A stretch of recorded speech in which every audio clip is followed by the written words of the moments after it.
മലപ്പുറം കൂരിയാട് തകർന്ന ദേശീയപാത സന്ദർശിച്ച കോൺഗ്രസ് നേതാവ് രമേശ് ചെന്നിത്തല ദേശീയപാതയുടെ ശാസ്ത്രീയ പഠനം നടത്താത്തത് വലിയ തിരിച്ചടിയായെന്നും ഇതിലൂടെ അദാനിയാണ് ലാഭമുണ്ടാക്കിയിരിക്കുന്നതെന്നും രമേശ് ചെന്നിത്തല പറഞ്ഞു.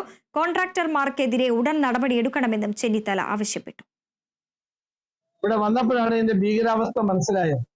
അപ്പോൾ നാഷണൽ ഹൈവേ നമ്മുടെ ഒരു പ്രതീക്ഷയാണ്. വർഷങ്ങളായി നമ്മളെല്ലാവരും കാത്തിരിക്കുന്ന ഒന്നാണ്.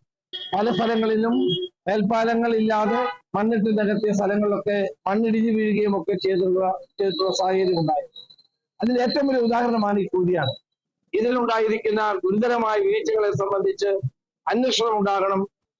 ഈ അപകടത്തിന് കാരണക്കാരായ കോൺട്രാക്ടർമാരുടെ പേരിൽ നടപടി ഉണ്ടാകണം.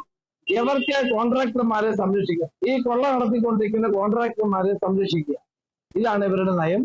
സമഗ്രമായ ഒരു അന്വേഷണം നടത്തിയാൽ മാത്രമേ ഹൈവേയുടെ ബാക്കിയുള്ള പണികൾ പോലും സുതാര്യമായും നല്ല നിലയിൽ നടത്തിയുള്ളൂ.